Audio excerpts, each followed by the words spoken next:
El silencio en mi sala de estar era tan denso que casi se podía cortar con un cuchillo. Frente a mí, de rodillas sobre la alfombra que alguna vez descreció, estaba Camila. Su vestido de diseñador, ese que costaba más que 3 meses de mi pensión, estaba arrugado. Su maquillaje perfecto se había corrido por las lágrimas, formando surcos oscuros en sus mejillas pálidas. Temblaba. Por primera vez en los 15 años que llevaba de conocerla, la mujer que me había hecho la vida imposible temblaba de miedo real. Pero lo que hizo que ese momento fuera el más definitivo de mis 68 años de vida no fue verla derrotada, fue sentir las pequeñas manos que se aferraban con fuerza a mi falda. Detrás de mí, buscando protección como pajaritos asustados, estaban mis 3 nietos, Lucas, de 13 años, Elena, de 11, y el pequeño Leo, de apenas 6 añitos. Camila extendió una mano temblorosa hacia ellos suplicando, pero Lucas, el mayor, dio un paso atrás, interponiendo su cuerpo entre su madre y sus hermanos menores. Me miró a los ojos y supe que la victoria era absoluta. El imperio de mentiras de mi nuera se había derrumbado hasta los cimientos. Pero permítanme retroceder en el tiempo, porque este final glorioso, esta justicia poética que están presenciando, es solo la culminación de una guerra silenciosa que estalló 3 semanas antes. Una guerra que comenzó con una simple llamada telefónica. Mi nombre es Isabel Vargas. Durante 40 años fui la directora de la Preparatoria San Martín, una de las escuelas públicas más grandes y conflictivas de la ciudad. 4 décadas lidiando con adolescentes rebeldes, padres arrogantes, pandillas estudiantiles y burócratas del gobierno forjaron en mí un carácter de hierro. He visto todas las facetas de la manipulación humana. He escuchado todas las excusas posibles y he aprendido a detectar una mentira a 1 kilómetro de distancia. Nada me asustaba, pero debo admitir que mi guardia estaba baja aquel martes por la tarde. Era mi 5.º día oficial como mujer jubilada. ¿Tienen idea de lo que significa despertar un martes a las 10 de la mañana después de 40 años de levantarse a las 5 de la madrugada? Es la gloria misma. Estaba sentada en mi sillón favorito, bebiendo un café de olla humeante, rodeada de folletos de viaje. La Patagonia, un crucero por el Mediterráneo, las auroras boreales en Noruega. Lugares que siempre soñé conocer, pero que postergué porque, primero, hace muchos años, tuve que criar yo sola a mi hijo Alejandro tras la trágica muerte de mi esposo, Fernando. Todos mis ahorros, toda mi juventud se fueron en asegurarme de que mi hijo se convirtiera en un ingeniero de software exitoso. Y lo logré. Era mi turno de vivir. Fue exactamente a las 11:30 a.m. cuando el teléfono vibró sobre la mesa de cristal. El nombre Camila, nuera, parpadeó en la pantalla. Un nudo frío se instaló en mi estómago. Camila nunca llamaba para saber cómo estaba mi reumatismo o si necesitaba algo del supermercado. Sus llamadas siempre, sin excepción, eran transacciones disfrazadas de favores. Dudé un segundo antes de contestar, pero el instinto de madre me ganó. Quizás había pasado algo con Alejandro o con los niños. Deslicé el dedo por la pantalla. Bueno, dije con voz neutral. Ni siquiera un buenos días. La voz aguda y autoritaria de Camila inundó la línea como un taladro. Isabel, escucha, me salió una oportunidad increíble. Voy a ir a un seminario de liderazgo y marketing de afiliados en Miami. Es un retiro exclusivo que va a catapultar mis ingresos a otro nivel. Me voy este viernes y regreso en 3 semanas. Marketing de afiliados. Suspiré internamente.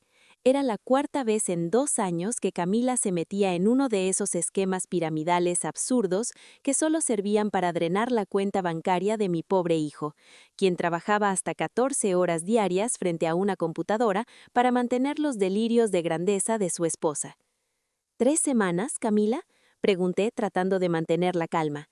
¿Y Alejandro está de acuerdo con esto? Él está en medio de la entrega de un proyecto importantísimo. No puede hacerse cargo de los niños solo. Ay, por favor, Isabel, no seas dramática, bufó ella con desdén. Obviamente Alejandro no puede con ellos, por eso te los voy a dejar a ti. Me quedé en silencio. El descaro de esta mujer no tenía límites.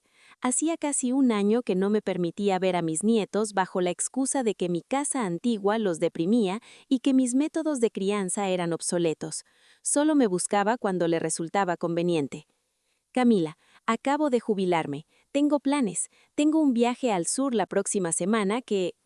Planes, me interrumpió con una carcajada estridente y burlona que me hirvió la sangre en las venas. Por Dios, Isabel, eres una anciana jubilada. Tu único plan ahora es tejer suéteres y ver telenovelas. Además, no es una pregunta, es un hecho. Te llevaré a Lucas, Elena y Leo el viernes a primera hora. Es tu obligación como abuela. Total, ya no contribuyes en nada a la sociedad. Al menos sirve para cuidar a tu propia sangre mientras yo construyo el futuro de esta familia. El aire abandonó mis pulmones por un segundo. Ya no contribuyes en nada. Al menos sirve para cuidar a tu propia sangre. Esta sanguíjuela, esta mujer que jamás había trabajado un solo día honesto en su vida, que vivía chupando la energía y el dinero de mi hijo, me estaba llamando inútil. Me estaba tratando como si yo fuera un electrodoméstico viejo al que podía arrumbar en una esquina y encender solo cuando necesitaba que le sacaran de un apuro. Respiré profundo. Cerré los ojos y recordé todas las veces que tuve que tragarme el orgullo por el bien de mi hijo. Pero algo dentro de mí hizo clic. Un interruptor se encendió. Miré hacia la pared de mi sala, donde colgaba mi reconocimiento enframado por 40 años de servicio educativo. Yo era Isabel Vargas. Yo no era el felpudo de nadie. ¿Sabes qué, Camila?, dije finalmente usando ese tono de voz profundo y calculador que solía usar cuando un estudiante estaba a punto de ser expulsado. Tienes toda la razón. Tráelos, el viernes. Y más te vale, ni se te ocurra darles comida chatarra o meterles tus ideas anticuadas en la cabeza. Los quiero intactos cuando regrese de Miami. Amenazó antes de colgar, abruptamente, sin siquiera un adiós. Dejé el teléfono sobre la mesa. No estaba enojada, estaba peligrosamente tranquila. Camila pensaba que me estaba utilizando como una niñera gratuita y sumisa. No tenía ni idea de que acababa de entregarme las llaves de su propio calabozo. Ella había insultado mis años de esfuerzo, había humillado a mi hijo y estaba destrozando la infancia de mis nietos con su negligencia disfrazada de modernidad. Mientras cancelaba mis boletos de avión a la Patagonia, una sonrisa fría se dibujó en mis labios. 3 semanas, 21 días. Era tiempo más que suficiente. Si esta mujer pensaba que una directora jubilada ya no tenía nada que enseñar, estaba a punto de recibir la lección más brutal, maestral e inolvidable de toda su vida. La escuela no había terminado, apenas estaba por comenzar. Si te está atrapando esta historia y quieres descubrir cómo una abuela subestimada utilizó sus años de experiencia para desenmascarar a una nuera tóxica, proteger a su hijo y salvar a sus nietos del abismo, suscríbete ahora mismo al canal y dale me gusta a este video. Te aseguro que el plan que Isabel puso en marcha es una obra maestra de la justicia que no te querrás perder por nada en el mundo. La venganza es un plato que se sirve frío, pero cuando lo prepara una abuela, viene con postre incluido. Continuemos con la historia. Esa noche, después de colgar el teléfono con Camila, el sueño huyó de mis párpados. Las manecillas del reloj de pared marcaban las 3 de la madrugada, y el tic-tac resonaba en la casa vacía como los latidos de un corazón cansado. Caminé lentamente por el pasillo oscuro de mi hogar, rozando con las yemas de los dedos las fotografías enmarcadas que relataban la historia de mi vida. Me detuve frente a una en blanco y negro, Fernando y yo el día de nuestra boda. Éramos tan jóvenes, tan llenos de sueños, ajenos a la tragedia que nos acechaba a la vuelta de la esquina. Esa noche, después de colgar el teléfono con Camila, el sueño huyó de mis párpados. Las manecillas del reloj de pared marcaban las 3 de la madrugada, y el tic-tac resonaba en la casa vacía como los latidos de un corazón cansado. Caminé lentamente por el pasillo oscuro de mi hogar, rozando con las yemas de los dedos las fotografías enmarcadas que relataban la historia de mi vida. Me detuve frente a una en blanco y negro, Fernando y yo el día de nuestra boda. Éramos tan jóvenes, tan llenos de sueños, ajenos a la tragedia que nos acechaba a la vuelta de la esquina. ¿Cómo había permitido que las cosas llegaran a este punto? ¿En qué momento me convertí en un fantasma dentro de mi propia familia? En un mueble viejo y polvoriento que Camila solo desempolvaba cuando necesitaba un favor urgente. La respuesta, como todo en mi vida, tenía un solo nombre: mi hijo Alejandro. Todo comenzó cuando Alejandro tenía apenas 4 años. Fernando, mi esposo, el hombre que me hacía reír hasta que me dolía el estómago, salió una mañana gris de noviembre para su turno en la fábrica metalúrgica. Una falla en la caldera principal, una explosión sorda que sacudió los cimientos del barrio. 3 muertos.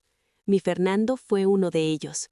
Su cuerpo quedó tan calcinado que solo pude reconocerlo por el anillo de bodas que llevaba en la mano izquierda, el mismo que ahora cuelga de una cadena de plata sobre mi pecho. «Cuida de nuestro muchacho, Isabel. Hazlo un hombre de bien», me había susurrado en sus últimos delirios en la cama de urgencias antes de que el monitor cardíaco emitiera ese pitido plano y eterno. Y vaya que lo intenté con cada gota de mi sangre.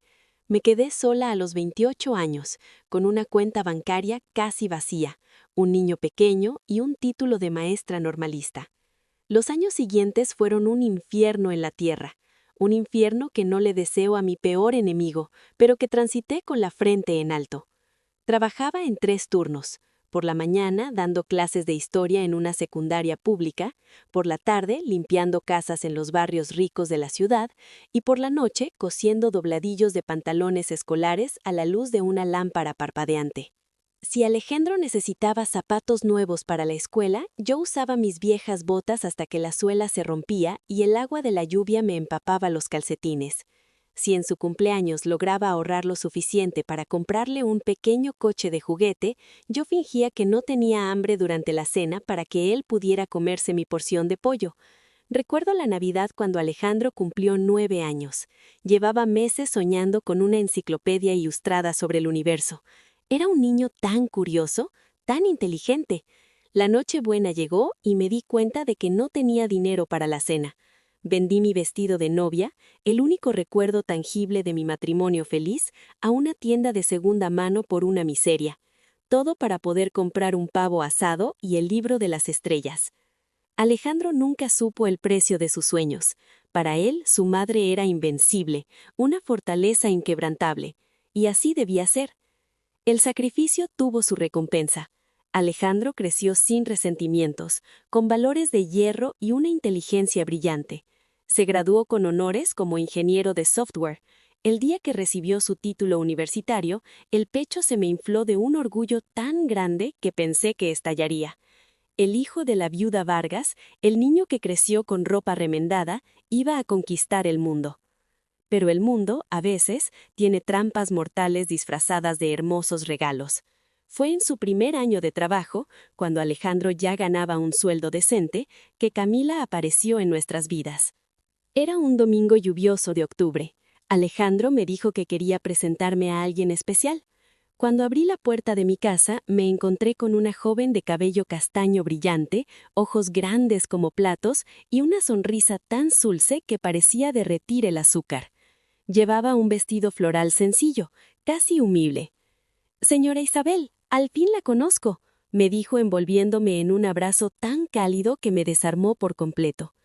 «Alejandro me ha hablado maravillas de usted. Crió sola a un hijo tan increíble. Usted es una verdadera guerrera, un ejemplo a seguir para todas las mujeres». ¿Cómo no iba a caer en su trampa? Yo, que había pasado 25 años endureciendo mi corazón, sin recibir un abrazo sincero que no fuera de mi hijo, de repente tenía a esta muchachita encantadora llamándome guerrera. Me derretí. Los primeros años de su noviazgo fueron idílicos. Camila venía a casa, me ayudaba a cocinar el pozole dominical, me contaba historias tristes sobre su familia en otra ciudad, un padre ausente, una madre alcohólica que nunca le dio cariño. «Por eso la admiro tanto, señora Isabel. Usted es la madre que siempre soñé tener», me decía mientras picaba la cebolla a mi lado, fingiendo enjugar quiera el pozole dominical. Me contaba historias tristes sobre su familia en otra ciudad, un padre ausente, una madre alcohólica que nunca le dio cariño. Por eso le admiro tanto, señora Isabel. Usted es la madre que siempre soñé tener, me decía mientras picaba la cebolla a mi lado, fingiendo enjugar una trépida lágrima. Mentiras. Todo era una fachada meticulosamente construida, una telaraña de seda diseñada para atrapar a la mosca más ingenua, un hombre bueno, trabajador y noble como mi Alejandro. Yo estaba tan cegada por la felicidad de ver a mi hijo enamorado que ignoré deliberadamente las pequeñas banderas rojas que ondeaban frente a mis narices. Se casaron al año siguiente. Yo, como la idiota más grande del planeta, utilicé la mitad de mis ahorros para la rejubilación para pagarles la recepción de la boda en un salón de lujo. Es una inversión en la felicidad de mi único hijo, me justificaba a mí misma. Recuerdo que Camila lloró de emoción al ver el salón decorado. O eso creí. Ahora sé, con la claridad que da el tiempo, que no lloraba de gratitud, lloraba porque esperaba una boda en una hacienda exclusiva, no en un salón de la ciudad, y mi dinero no había alcanzado para sus delirios. El cambio en ella fue gradual, casi imperceptible al principio, como un veneno que se administra en pequeñas dosis diarias hasta que el cuerpo se acostumbra a la toxicidad. Primero comenzaron los comentarios sutiles, disfrazados de preocupación. Ay, suegrita, es una lástima que Alejandro creciera sin una figura paterna. Se le nota esa falta de ambición empresarial. Se conforma con un sueldo, en lugar de ser dueño de su propia compañía. Si usted hubiera tenido una visión más financiera, él no sería un simple empleado. Luego vinieron los menosprecios hacia mis costumbres. Con todo respeto, Isabel, pero su cocina huele a antiguo. Esos guisados llenos de grasa están tapando las arterias de mi esposo. Nosotros ahora seguimos una dieta orgánica, cosas más sofisticadas. Cada comentario era un pequeño pinchazo de alfiler en mi ego, pero yo aguantaba el dolor en silencio, por Alejandro, siempre por Alejandro. Él trabajaba de sol a sol para complacerla, para comprarle el auto del año, para pagar sus tarjetas de crédito de las tiendas departamentales más caras. Él llegaba exhausto, con ojeras oscuras y la espalda encorvada por el cansancio frente a la pantalla, mientras ella pasaba sus días en salones de belleza y cafés caros con sus amigas influencers, presumiendo una vida de lujos que no le pertenecía. Cuando nació mi primer nieto, Lucas, creí ingenuamente que la maternidad ablandaría el corazón de Camila, que el milagro de la vida la conectaría con mi propia lucha como madre. ¡Qué equivocada estaba! Corrí al hospital con un suéter de lana azul que había tejido con mis manos mismas, con mis articulaciones infladas por la artritis, durante 9 largos meses. Se lo entregué con una sonrisa temblorosa de emoción. Camila tomó el suéter con 2 dedos, como si estuviera sosteniendo un trapo sucio, y lo dejó a un lado de la cama del hospital. «¡Ay, Isabel, qué lindo detalle de su parte!», dijo con una sonrisa gélida. «Pero ya le compramos todo su guardarropa en tiendas importadas de Estados Unidos. La lana tejida a mano puede darle alergia al bebé. Seguro podemos donarlo a la caridad. Algún niño de la calle le dará mejor uso». Mis manos se quedaron flotando en el aire. La caridad, mi amor convertido en caridad. Mientras yo seguía comprando mi ropa en ofertas de fin de temporada para no ser una carga económica para mi hijo, ella despreciaba mi esfuerzo con el dinero que él sudaba a mares santos. Con el nacimiento de Elena, y años después de Leo, la brecha entre nosotros se convirtió en un abismo insalvable. Camila inventaba 1000 excusas para alejarme de mis nietos. Están en clases de robótica, tienen estimulación temprana acuática. La psicóloga infantil recomienda no alterar su rutina con visitas innecesarias de familiares mayores. Me trataba como si fuera una influencia tóxica, una vieja ignorante que arruinaría la refinada crianza de sus hijos perfectos. El golpe final, el que rompió definitivamente mi corazón en 1000 pedazos de cristal, ocurrió exactamente hace 3 años. Era el 8º año de cumpleaños de Elena, mi única nieta mujer. Había ahorrado de mi sueldo de directora durante 4 meses para comprarle la casita de muñecas de madera victoriana que tanto anhelaba, la misma que siempre señalaba emocionada cuando pasábamos por el escaparate de la juguetería del centro. El viernes amaneció con un cielo plomizo, amenazando lluvia, como si el mismo universo supiera la tormenta que estaba a punto de desatarse dentro de mi casa. A las 7 en punto de la mañana, el timbre sonó con 3 toques cortos y exigentes. Camila, siempre puntual cuando se trataba de deshacerse de sus responsabilidades. Abrí la puerta y allí estaba ella, luciendo un atuendo de lino blanco inmaculado, gafas de sol de diseñador sobre la cabeza y sosteniendo un café helado de Starbucks. Detrás de ella, arrastrando los pies como si marcharan hacia el patíbulo, estaban mis 3 nietos. Sus caras eran un poema de resentimiento y aburrimiento absoluto. Llevaban maletas enormes, más grandes que ellos mismos, como si vinieran a mudarse permanentemente al exilio. No tengo tiempo para pláticas de pasillo, Isabel. Mi vuelo sale en 2 horas y el tráfico hacia el aeropuerto es un infierno, dijo Camila sin siquiera cruzar el umbral, pasándome una hoja de papel arrugada. Aquí están las instrucciones. Lucas es intolerante a la lactosa, aunque a veces come pizza, pero no le des leche entera. Elena está en una dieta libre de gluten y no come nada verde, absolutamente nada que parezca verdura. Y Leo, bueno, Leo necesita su iPad encendido toda la noche con videos de caricaturas para poder dormir. Si no, tiene terrores nocturnos y moja la cama. Sus vitaminas importadas están en la maleta azul marino. Suspiré, tomando la hoja de papel con 2 dedos. ¿Y Alejandro no viene a despedirse de sus hijos?, pregunté, escudriñando la calle vacía detrás de su auto deportivo. Camila soltó un bufido de exasperación, rodando los ojos. Alejandro está trabajando desde las 5 de la mañana en un cierre trimestral. Alguien tiene que producir el dinero en esta familia para mantener nuestro estilo de vida, ¿no crees? No todos tenemos el privilegio de vivir del dinero del gobierno rascándonos la barriga todo el día. Me miró de arriba a abajo, escaneando mi suéter tejido a mano y mis pantalones de pana gastados, con esa mezcla de lástima y asco que ya conocía tan bien. «Pórtense bien, niños», añadió, sin ninguna convicción, sin siquiera mirarlos a los ojos. Luego se acercó a mí, bajó las gafas de sol y sisió en un susurro venenoso que solo yo pude escuchar. «Y escúchame bien, Isabel, no se te ocurra llenarles la cabeza con tus ideas mediocres sobre la vida. Recuerda muy bien que soy yo quien decide si estos niños tienen abuela o no. Un paso en falso y no los vuelves a ver ni en fotografía». Se dio la vuelta, el sonido de sus tacones de aguja repicando contra el pavimento. Subió a su auto y aceleró, dejando una estela de humo blanco. Ni un beso, ni un abrazo de despedida para los niños que trajo al mundo. Nada. Me quedé parada en el pórtico mirando a 3 extraños en miniatura que me observaban como si yo fuera la bruja malvada del cuento. Lucas, el mayor, con 13 años, tenía los ojos clavados en la pantalla de su teléfono móvil, sus pulgares moviéndose a la velocidad de la luz. Elena, de 11, estaba cruzada de brazos con una mueca de disgusto permanente tatuada en su rostro, mirando mi casa como si temiera contraer una enfermedad mortal solo por respirar el aire. Y el pequeño Leo, de 6 años, abrazaba su iPad contra el pecho como si fuera un escudo protector, temblando ligeramente. «Pasen», dije con voz firme, haciéndome a un lado. Entraron arrastrando las maletas, dejando marcas de barro en mi alfombra recién aspirada. «¿Dónde está el router del Wi-Fi?», fue la primera frase que salió de la boca de Lucas. Ni un «hola», ni un «buenos días». Sus ojos ni siquiera se despegaron de la pantalla. «Necesito la contraseña, ya. Tengo una partida en línea de un torneo clasificatorio».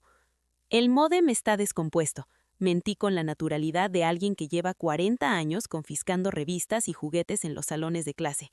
La verdad es que lo había desconectado y escondido en el cajón de mis bufandas la noche anterior. Lucas levantó la vista por primera vez. Su rostro era una máscara de horror puro, como si le hubiera dicho que el sol no volvería a salir. «¿Qué? No puede ser. ¡Mamá!», empezó a gritar, corriendo hacia la puerta, presa del pánico. «¡Mamá, regresa! Esta casa no tiene internet, es una caverna prehistórica». «Tu madre ya se fue, Lucas, y gritarle a la puerta de madera no va a traer la señal de Wi-Fi de regreso», respondí con una calma gélida que lo descolocó por completo. «Cierra la puerta, está dejando entrar el frío». «Eres la peor abuela del mundo», estalló Lucas, arrojando su teléfono al sofá con furia. «Por eso mi mamá dice que nadie te soporta y que eres un lastre para mi papá. Eres una vieja amargada que vive en la miseria». Ahí estaba, el veneno puro de Camila destilando por la boca de mi nieto adolescente. No me dolió, de hecho me dio la confirmación exacta del nivel de lavado de cerebro al que habían sido sometidos. Eran soldados entrenados para odiarme. «Tengo hambre», interrumpió Elena, pateando su maleta, «pero no voy a comer nada de lo que cocines. Mamá dice que cocinas comida asquerosa, llena de grasa, y que tu cocina está llena de cucarachas. Dice que por eso papá está tan flaco, porque creció comiendo basura de pobre. Quiero que pidas sushi por aplicación. Ahora. Y yo quiero ver mis videos de unboxing de juguetes en YouTube. En mi casa veo YouTube todo el día y la mujer de la limpieza me trae jugo de manzana cuando toco la campanita. Los miré a los tres en silencio durante un minuto largo. Eran el producto perfecto de la negligencia disfrazada de crianza moderna y estatus social. Niños que no conocían el significado de la palabra límites, que no entendían de respeto por los mayores, que habían sido programados sistemáticamente para despreciar todo lo que no tuviera una etiqueta de precio ridículamente alta. Camila les había dado cosas, pero les había robado el arma. Crucé las manos delante de mí. ¿Quieren terminar de exigir?, pregunté, bajando el tono de voz hasta que fue casi un susurro. En mi experiencia, los adolescentes dejan de gritar cuando tú empiezas a susurrar. Los obliga a guardar silencio para poder escucharte. Los tres se miraron confundidos por mi falta de reacción histérica. Esperaban que yo llorara, que me ofendiera, que me disculpara y cediera a sus caprichos para ganarme su amor. Se equivocaron de abuela. Escúchenme con mucha atención porque solo lo diré una vez. Su mamá me exigió que los cuidara, que los mantuviera vivos y a salvo. No me pidió que fuera su animadora de fiestas, ni su sirvienta, ni su cajero automático. En esta casa las reglas son simples y no están sujetas a negociación democrática. Hay comida nutritiva en la cocina, agua limpia en la llave, sabón en el baño y camas cómodas para dormir. Si necesitan o quieren cualquier otra cosa, como privilegios, entretenimiento o comida especial, tendrán que ganárselo. ¿Que ganárnoslo? Elena soltó una carcajada sarcástica, imitando a la perfección los gestos altaneros de su madre. Oye, señora, somos niños, no tenemos que ganarnos nada. Nuestros padres pagan por todo. En nuestra casa tenemos derechos. En su casa tendrán sirvientas a las que humillar, pero aquí todos contribuyen. Así me criaron a mí mis padres. Así crié a su padre con mucho sudor antes de que su madre se encargara de borrarle la columna vertebral. Y así va a funcionar esta casa durante los próximos 21 días. Le voy a decir a mi mamá que eres una bruja mala y que nos maltratas, amenazó Leo, con lágrimas de berrinche asomando en sus ojos. Y cuando le diga a papá, nunca más vas a poder vernos. Me incliné hasta quedar a la altura de sus ojos. Dile, cariño, dile todo lo que quieras cuando hables con ella. Y de paso, dile que encontré fascinante su perfil secundario en redes sociales, especialmente las fotos en bikini en Playa del Carmen el mes pasado, cuando supuestamente estaba enferma de migraña encerrada en su habitación y no los dejó entrar en todo el fin de semana. Lucas palideció al instante. Elena tragó saliva. No entendían exactamente la magnitud de lo que acababa de insinuar, pero la sola mención de un secreto que su madre guardaba celosamente fue suficiente para sembrar la duda en sus pequeñas mentes. Intuían que esta anciana no era la presa fácil que su madre les había descrito. Ese primer día fue un infierno táctico, una batalla de voluntades. Lucas pateó la puerta de la habitación de huéspedes 3 veces hasta abollarla. Elena lloró a gritos durante 4 horas seguidas en el pasillo, exigiendo su sushi libre de gluten y amenazando con morir de inanición frente a mis ojos. Leo, en un acto de pura rebeldía y malicia infantil, orinó intencionalmente sobre la alfombra de la sala principal, mirándome a los ojos mientras lo hacía. Querían quebrarme. Querían agotar mi paciencia para que yo misma llamara a Alejandro y le rogara que se los llevara. Querían confirmar la narrativa de su madre, que yo era incompetente y que no los amaba. Pero yo fui directora de una escuela preparatoria pública. Había lidiado con pandilleros armados con navajas, con alumnos en crisis de abstinencia de drogas, con padres furiosos amenazándome con demandas. Unos berrinches de niños ricos mimados eran un paseo por el parque. Los ignoré. Limpié la alfombra en silencio, preparé un caldo de pollo casero con verduras frescas y me senté a tejer en mi mecedora, leyendo un libro como si la sinfonía de gritos y llantos fuera música de fondo. Cuando dieron las 8 de la noche, el hambre y la exhaustión los venció. El olor del caldo de pollo, un aroma que su madre detestaba, pero que despertaba el instinto humano más básico de sobrevivencia, los atrajo como zombis hacia la cocina. Se sentaron a la mesa sin decir una palabra. Les serví 3 platos humeantes. Lucas fue el primero en tomar la cuchara. Dudó, tomó un sorbo y por un microsegundo vi cómo sus hombros se relajaron. La comida reconforta el alba, y mi caldo de pollo era famoso en todo el barrio por revivir hasta a los muertos. Pero fiel a su entrenamiento, se recompuso rápidamente y frunció el ceño. Está X, sabe a agua con sal. He comido cosas mejores de lata, murmuró, aunque siguió comiendo hasta dejar el plato reluciente. Elena y Leo lo imitaron devorando en silencio. Nadie se murió de inanición. Nadie convulsionó por comer verduras verdes. Después de la cena fue cuando la verdadera magia de la oportunidad ocurrió. Eran cerca de las 11 de la noche. La casa por fin estaba en silencio. Fui a la habitación de los niños para asegurarme de que estuvieran dormidos. Elena y Lucas roncaban suavemente. A las 6 en punto de la mañana del sábado, mi amiga Rosa tocó la puerta trasera de la cocina. Venía abrigada hasta el cuello, sosteniendo el maletín negro de aspecto profesional y 2 cafés cargados. No hizo preguntas innecesarias. Durante la siguiente hora, mientras mis nietos dormían profundamente, Rosa extrajo cada archivo, cada mensaje, cada fotografía y cada nota de voz del iPad de Lucas. Hizo 3 copias de seguridad en discos duros encriptados. Isabel, lo que hay aquí es suficiente para que tu nuera no vea la luz del sol como mujer libre en mucho tiempo, susurró Rosa, con los ojos muy abiertos mientras leía los documentos del fraude hipotecario. He instalado 4 cámaras ocultas en las áreas comunes de tu casa. Graban audio y video directo a un servidor seguro. Si Camila planeaba decir que tú eras un peligro para estos niños, ahora tenemos un registro 24/7 que demuestra exactamente lo contrario. Cuando Rosa se marchó por la puerta trasera, el sol apenas comenzaba a iluminar mi jardín. Me até el delantal de flores a la cintura y encendí la estufa. Era hora de iniciar la fase más importante de mi plan, recuperar los corazones de mi propia sangre. El olor a mantequilla derretida, canela y vainilla inundó la casa. Preparé hotcakes caseros, no de caja, sino desde cero, con la receta que mi madre me enseñó. Corté fresas frescas en forma de estrellas y preparé chocolate caliente batiéndolo a mano hasta que hizo una espuma espesa. A las 9 de la mañana, los 3 niños bajaron las escaleras arrastrando los pies.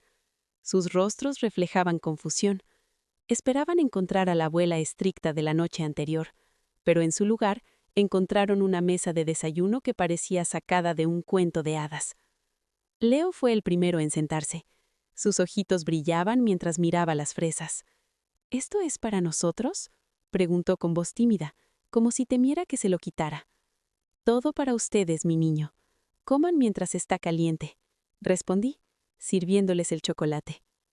Lucas y Elena intercambiaron una mirada de desconfianza, pero el hambre y el aroma fueron más fuertes que su orgullo. Comieron en silencio. No hubo quejas, no hubo exigencias de comida importada. Por primera vez en sus vidas estaban experimentando el calor de un hogar real, algo que el dinero de su madre nunca pudo comprar. Durante los siguientes 5 días, la transformación fue asombrosa. Apliqué lo que en mis años de educadora llamaba disciplina con propósito. No los castigué, los ocupé.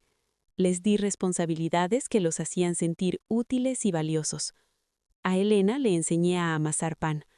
Una tarde, mientras nuestras manos estaban cubiertas de harina blanca, la vi llorar en silencio. Las lágrimas dejaban surcos limpios en sus mejillas enharinadas. ¿Qué pasa, mi niña?, le pregunté suavemente. Mamá dice que si como carbohidratos me voy a poner gorda, y que a las niñas gordas nadie las quiere llevar a fiestas elegantes. Sollozó, revelando la terrible presión estética a la que estaba sometida con solo 11 años. Le limpié las lágrimas con un paño limpio. Tu madre está muy equivocada, Elena. El valor de una mujer no se mide por la talla de su vestido, sino por la fuerza de su mente y la bondad de su corazón. Eres hermosa, eres inteligente, y este pan que estamos haciendo juntas nutre el alma, no solo el cuerpo. Ese día Elena comió 2 rebanadas de pan caliente con mantequilla y me regaló la primera sonrisa sincera que le había visto en años. Con Lucas, el abordaje fue distinto. Un adolescente necesita sentirse respetado. Saqué de mi armario una vieja caja de madera. Dentro estaba el reloj de bolsillo desarmado de su abuelo Fernando. Tengo entendido que eres muy bueno con la tecnología y las piezas pequeñas, le dije poniéndolo sobre la mesa de la sala. Tus manos son más firmes que las mías. Si logras armarlo, es tuyo. Lucas aceptó el reto. Pasó 3 tardes completas, sin pedir la contraseña del Wi-Fi, concentrado con una pequeña lupa y pinzas, conectando engranajes. Fue en la 4ª tarde cuando la armadura de rebeldía de Lucas finalmente se fracturó por completo. Había logrado encender su teléfono usando los datos móviles que le quedaban. Bajó corriendo las escaleras, pálido como un fantasma, sosteniendo el aparato con manos temblorosas. «Abuela», su voz se quebró. Ya no era vieja ni bruja, era abuela. Mi mamá nos dijo que iba a un seminario aburrido en un centro de convenciones gris. Me mostró la pantalla. Era una foto que una amiga de Camila había etiquetado por error. Camila estaba en la proa de un yate lujoso en Miami, sosteniendo una copa de champaña, abrazada por la cintura por un hombre musculoso que definitivamente no era mi hijo Alejandro. «Nos mintió», susurró Lucas, dejando caer el teléfono sobre el sofá, sentándose pesadamente mientras cubría su rostro con las manos. «Trabajé 14 horas diarias. Me perdí los festivales escolares de mis hijos, los fines de semana, mi propia vida, todo para darle lo que ella pedía. ¿Por qué, mamá? ¿Por qué me odia tanto?» «No te odia, Alejandro. Simplemente no sabe amar a nadie más que a sí misma. Las personas como Camila son agujeros negros. Consumen toda la luz alrededor para llenar un vacío que nunca se sacia. Pero tú no tienes la culpa de su oscuridad». En ese momento, pasos ligeros se escucharon en la escalera. Lucas, Elena y Leo habían bajado en pijama. Habían escuchado a su padre llorar. Leo corrió hacia él y se aferró a su pierna. «No llores, papito. La abuela nos hizo hotcakes y ya no estamos tristes». Alejandro cayó de rodillas en la alfombra y abrazó a sus 3 hijos con una fuerza desesperada, enterrando su rostro en el hombro de Lucas. Fue una imagen desgarradora y hermosa a la vez.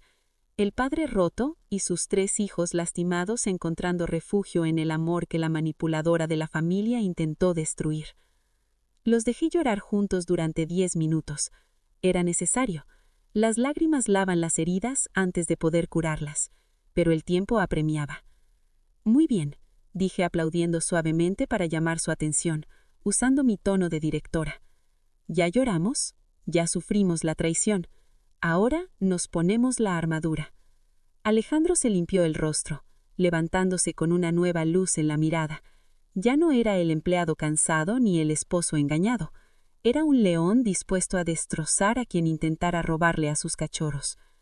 «¿Qué hacemos, mamá?» «Te presento al licenciado Torres», dije señalando hacia la puerta de la cocina, de donde salió un hombre mayor, de traje impecable y mirada astuta. El abogado Torres era una leyenda en los tribunales de derecho familiar, un viejo amigo de mis años en el sindicato de maestros. «Alejandro, tu madre me llamó hace 3 días. Ya hemos estado trabajando. Tenemos la evidencia del fraude financiero, lo cual es un delito federal. Tenemos las pruebas de infidelidad y de lapidación del patrimonio familiar. Y lo más importante, gracias a los contactos de la señora Isabel en servicios sociales, tenemos un expediente preventivo que demuestra el riesgo de sustracción de menores». «Quiero el divorcio», dijo Alejandro, con una voz que parecía tarbida en piedra. «Quiero la custodia total de mis hijos. No quiero que vuelva a acercarse a mi casa ni a mis cuentas bancarias». «Lo tendrás», sonrió el abogado Torres, una sonrisa afilada como una navaja. «Pero para que la trampa funcione a la perfección, Camila debe creer que sigue teniendo el control. Faltan 13 días para que regrese de su viaje de negocios. Durante estos 13 días, congelaremos secretamente las cuentas que pueda vaciar, presentaremos la demanda de divorcio express y solicitaremos una orden de restricción cautelar. Cuando ponga un pie de regreso en esta ciudad, la estaremos esperando». Lucas, que había estado escuchando todo en silencio, se acercó a la mesa. «¿Quiero ayudar?», preguntó el muchacho de 13 años, con una seriedad impropia de su edad. «Ella piensa que soy un idiota que solo sirve para quejarse. Le enviaré mensajes diciéndole que la abuela es horrible y que quiero que regrese pronto. La mantendré confiada». Alejandro miró a su hijo mayor y asintió, pasándole la mano por el cabello. La familia se había unido. La alianza de hierro estaba forjada. Los siguientes 13 días fueron de una precisión militar. Alejandro se mudó temporalmente a mi casa. Por las noches jugábamos juegos de mesa, reparábamos cosas viejas y cocinábamos juntos. Los niños volvieron a reír a carcajadas. Alejandro recuperó el color en sus mejillas y, lo más importante, recuperó su autoridad y el amor incondicional de sus hijos. Todo estaba listo. El escenario estaba preparado, los actores en sus posiciones. La red legal estaba tejida tan finamente que ni un insecto podría escapar de ella. El día 21 llegó, el día del regreso de Camila, y la tormenta que le teníamos preparada iba a ser registrada en los libros de historia de nuestra familia, para siempre. El reloj de pared de caoba, herencia de mi abuela, marcó las 12 del mediodía del viernes. Habían pasado exactamente 21 días desde que Camila dejó a sus hijos en mi pórtico como si fueran equipaje no deseado. El aire en mi sala de estar estaba cargado de electricidad estática. Parecía el interior de un tribunal minutos antes de que el juez dicte la sentencia de muerte. Nos habíamos preparado para este momento con la frialdad de estrategas militares. Alejandro estaba de pie junto a la ventana, con los brazos cruzados y la mandíbula apretada. Vestía un traje oscuro, el mismo que usó para su graduación, y su postura era la de un hombre que había recuperado su dignidad a base de puro dolor. A su lado estaba el abogado Torres, con su maletín de cuero italiano abierto sobre la mesa de centro, rebosante de documentos sellados. En la cocina, fuera de la vista, pero a una distancia prudente para intervenir, estaban mi amiga Rosa y su hermana Beatriz, del Departamento de Protección Infantil, acompañadas por un oficial de policía que Beatriz había solicitado como medida preventiva. Los niños, Lucas, Elena y Leo, estaban arriba, en mi habitación, con instrucciones estrictas de no bajar hasta que Alejandro o yo los llamáramos, aunque, conociendo a Lucas, sabía que estaba escuchando desde lo alto de la escalera. Y yo estaba sentada en mi mecedora, tejiendo pacientemente una bufanda azul oscuro, la imagen misma de la abuela inofensiva y dócil que Camila creía que era. A las 12:10 un claxon agresivo sonó en la calle. Un Uber negro se detuvo frente a mi casa. La puerta trasera se abrió y de ella descendió Camila. Venía más bronceada que nunca, luciendo un vestido de lino color coral, gafas de sol extravagantes y arrastrando su costosa maleta con aire de realeza. Pero no venía sola. Detrás de ella, pagando al conductor con una sonrisa arrogante, estaba Rodrigo, su amante y cómplice. Al ver a ese hombre pisar mi banqueta, las manos de Alejandro se cerraron en puños tan apretados que sus nudillos se pusieron blancos. Le lancé una mirada de advertencia. «Paciencia», le transmití con los ojos. «Deja que ella se ponga la soga al cuello primero». El timbre sonó, de manera insistente. 3 toques rápidos, igual que el día que los trajo.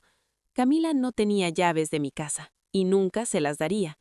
Me levanté lentamente, dejé el tejido sobre la mecedora y abrí la puerta de roble. «¡Isabel!», exclamó Camila con una voz falsamente melodiosa, irrumpiendo en mi casa como si fuera la dueña del lugar.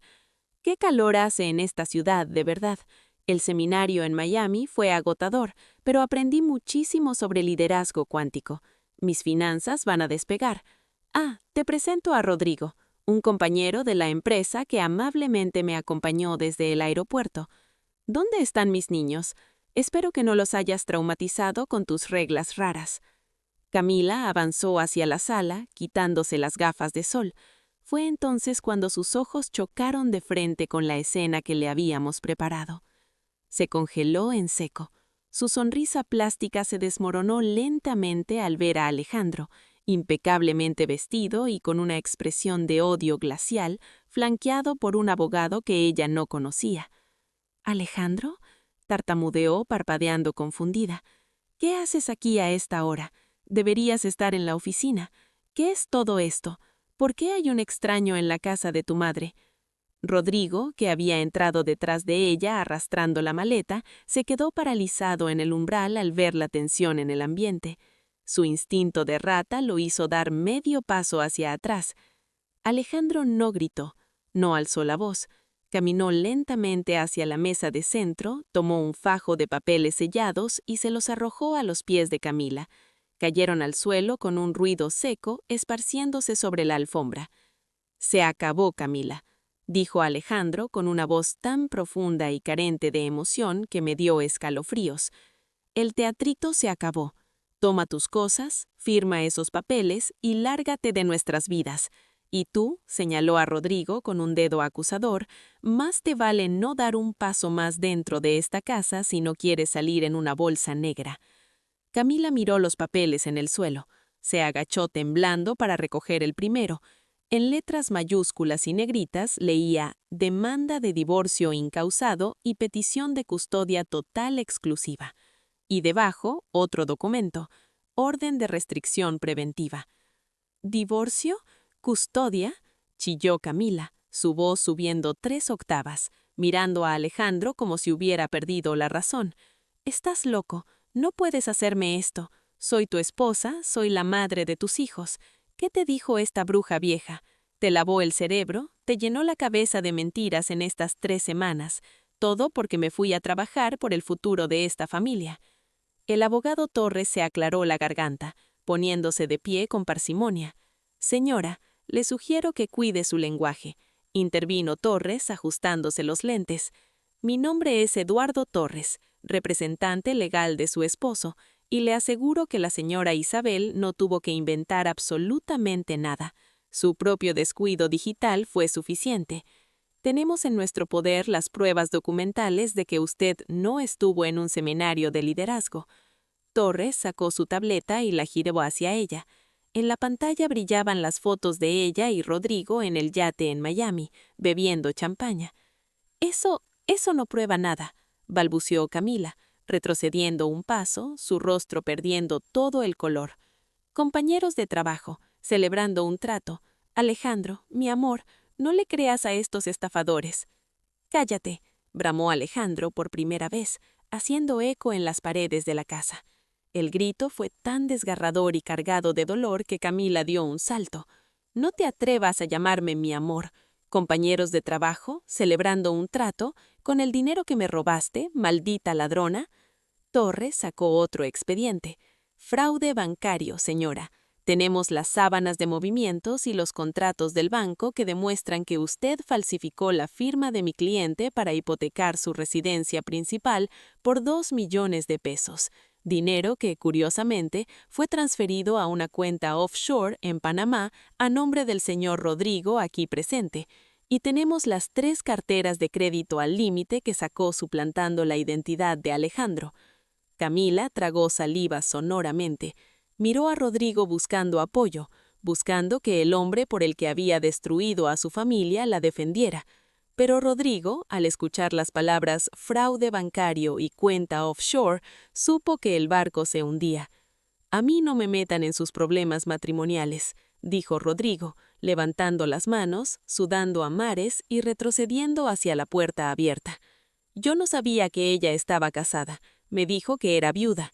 Y ese dinero fue una inversión voluntaria que ella hizo. Yo no falsifiqué nada. Me voy de aquí». «Rodrigo, no me dejes sola. ¡Cobarde!», le gritó Camila, intentando agarrarlo del brazo, pero él se zafó con brusquedad, salió corriendo hacia la calle y desapareció en la esquina en menos de 10 segundos. La había abandonado. El amante por el que planeó arruinar a mi hijo huyó como un miserable al primer asomo de consecuencias legales. Camila se quedó sola en medio de mi sala de estar. Estaba acorralada, desenmascarada, despojada de su estatus y su falsa dignidad. Pero las personas como Camila no se rinden. Cuando se ven acorraladas, atacan con lo más bajo. Su rostro se transformó de pánico a pura malicia. «Muy bien», siseó enderezando la espalda y cruzando los brazos intentando recuperar el control. «Tienen fotitos de Facebook y un malentendido bancario que mis abogados resolverán en 5 minutos. ¿Quieren el divorcio? Perfecto.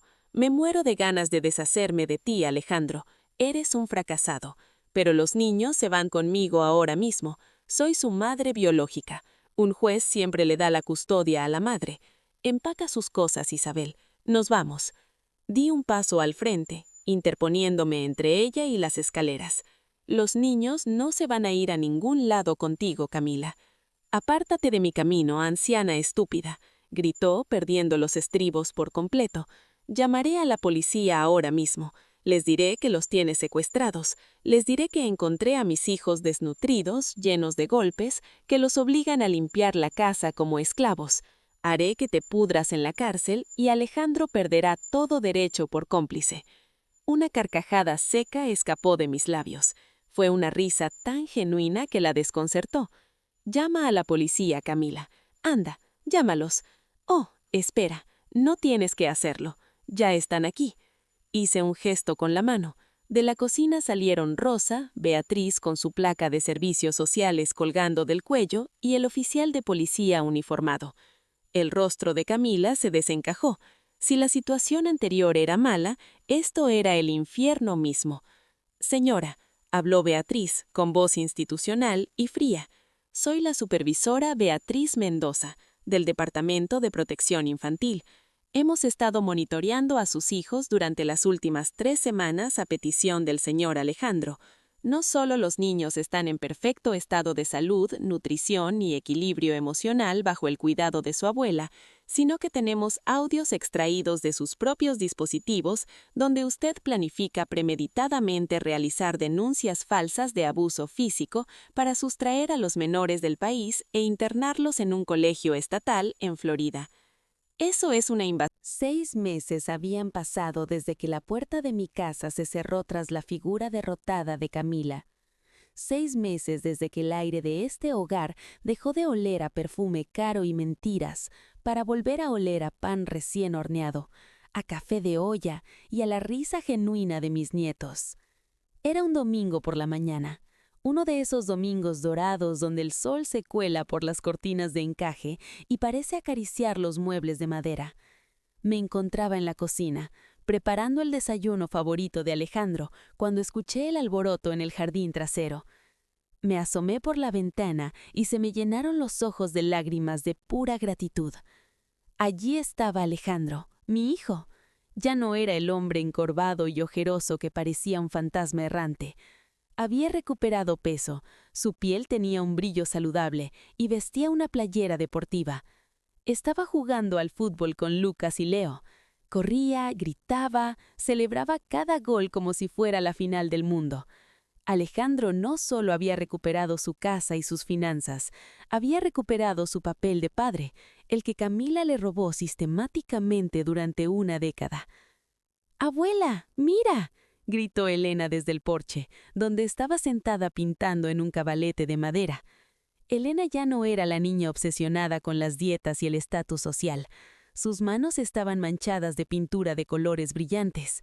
Estaba pintando un paisaje de la Patagonia, el viaje que yo había pospuesto y que ahora estábamos planeando hacer todos juntos en las próximas vacaciones de verano. Su autoestima había florecido. Había entendido que su valor no residía en su peso, sino en el trazo de su pincel y en la bondad que ahora repartía en la escuela. Lucas, mi nieto mayor, era quizás el cambio más profundo. El adolescente adicto al Internet y arrogante se había convertido en un joven responsable y protector.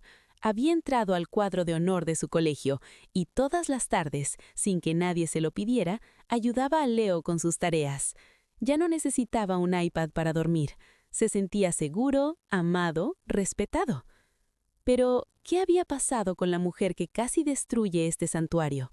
El karma, ese juez silencioso que no olvida deudas, había dictado su sentencia con una precisión aterradora.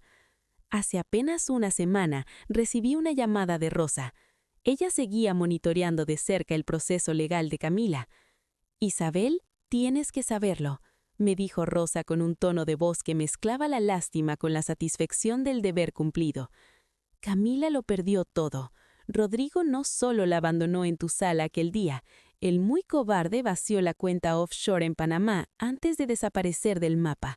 Se llevó hasta el último centavo del dinero hipotecado. Al parecer, el fraude financiero y la suplantación de identidad que Camila cometió contra Alejandro no quedaron impunes. Para evitar la cárcel, sus abogados, los pocos que aceptaron su caso por caridad, negociaron que ella devolviera cada peso robado. Pero como el dinero ya no existía, el banco embargó sus cuentas personales, sus joyas, sus bolsos de diseñador y hasta el auto deportivo que tanto presumía. Camila, la mujer que despreciaba la pobreza y el olor a viejo de mi casa, ahora vivía en una habitación rentada en una de las zonas más humildes y descuidadas de Monterrey. Sin estudios, sin experiencia laboral real y con antecedentes por fraude, nadie quería contratarla en puestos de liderazgo. La última vez que supimos de ella fue por una fotografía que circuló en las redes sociales de una de sus antiguas amigas influencers, que ahora la usaban como objeto de burla. En la imagen se veía a Camila vestida con un uniforme de limpieza desgastado, fregando los pisos de una terminal de autobuses. Su cabello brillante se veía opaco, sus manos, antes perfectas, estaban rojas por el cloro, y su rostro reflejaba una amargura que ni el mejor maquillaje del mundo podría ocultar. Estaba sola. Nadie la visitaba. Nadie la llamaba. Rodrigo había sido arrestado en la frontera por otros delitos financieros, y sus amigas de alta sociedad la habían bloqueado de sus vidas al primer asomo de desgracia. Camila, la mujer que despreciaba la pobreza y el olor a viejo de mi casa, ahora vivía en una habitación rentada en una de las zonas más humildes y descuidadas de Monterrey. Estaba sola. Nadie la visitaba. Nadie la llamaba.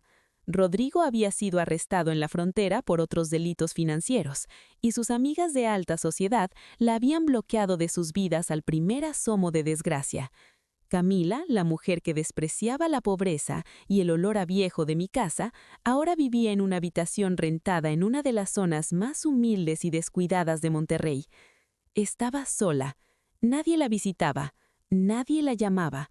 Rodrigo había sido arrestado en la frontera por otros delitos financieros, y sus amigas de alta sociedad la habían bloqueado de sus vidas al primer asomo de desgracia. Camila, la mujer que despreciaba la pobreza y el olor a viejo de mi casa, ahora vivía en una habitación rentada en una de las zonas más humildes y descuidadas de Monterrey. Estaba sola. Nadie la visitaba. Nadie la llamaba. Rodrigo había sido arrestado en la frontera por otros delitos financieros, y sus amigas de alta sociedad la habían bloqueado de sus vidas al primer asomo de desgracia. Camila, la mujer que despreciaba la pobreza y el olor a viejo de mi casa, ahora vivía en una habitación rentada en una de las zonas más humildes y descuidadas de Monterrey. Estaba sola. Nadie la visitaba. Nadie la llamaba.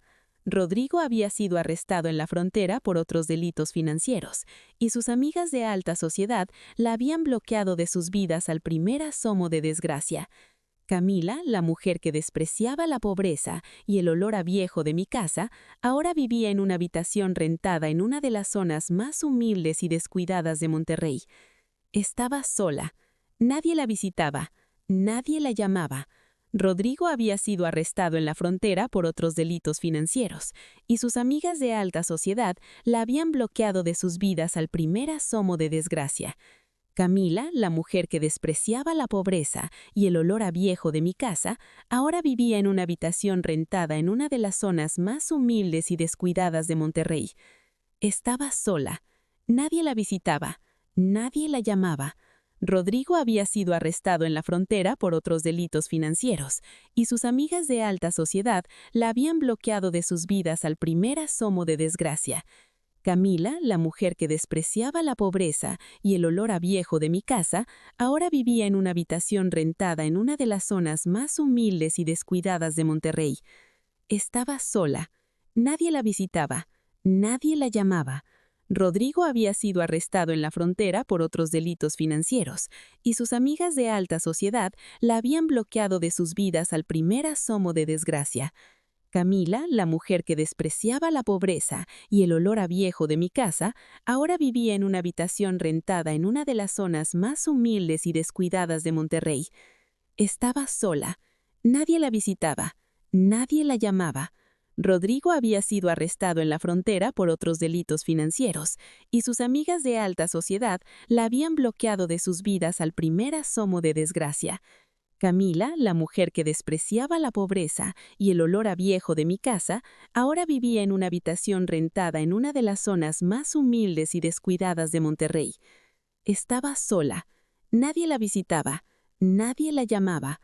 Rodrigo había sido arrestado en la frontera por otros delitos financieros, y sus amigas de alta sociedad la habían bloqueado de sus vidas al primer asomo de desgracia.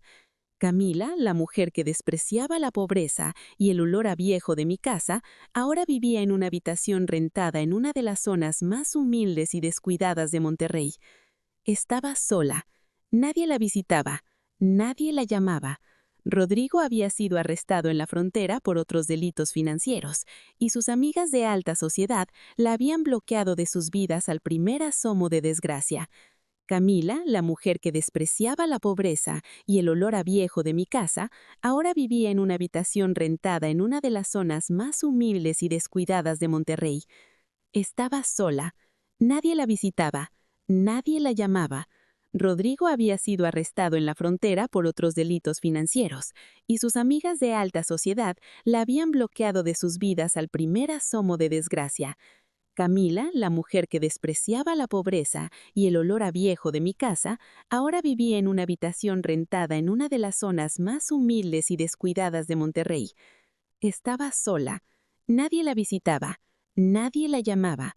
Rodrigo había sido arrestado en la frontera por otros delitos financieros, y sus amigas de alta sociedad la habían bloqueado de sus vidas al primer asomo de desgracia. Camila, la mujer que despreciaba la pobreza y el olor a viejo de mi casa, ahora vivía en una habitación rentada en una de las zonas más humildes y descuidadas de Monterrey. Estaba sola. Nadie la visitaba. Nadie la llamaba. Rodrigo había sido arrestado en la frontera por otros delitos financieros, y sus amigas de alta sociedad la habían bloqueado de sus vidas al primer asomo de desgracia. Camila, la mujer que despreciaba la pobreza y el olor a viejo de mi casa, ahora vivía en una habitación rentada en una de las zonas más humildes y descuidadas de Monterrey. Estaba sola. Nadie la visitaba. Nadie la llamaba. Rodrigo había sido arrestado en la frontera por otros delitos financieros, y sus amigas de alta sociedad la habían bloqueado de sus vidas al primer asomo de desgracia. Camila, la mujer que despreciaba la pobreza y el olor a viejo de mi casa, ahora vivía en una habitación rentada en una de las zonas más humildes y descuidadas de Monterrey. Estaba sola. Nadie la visitaba. Nadie la llamaba. Rodrigo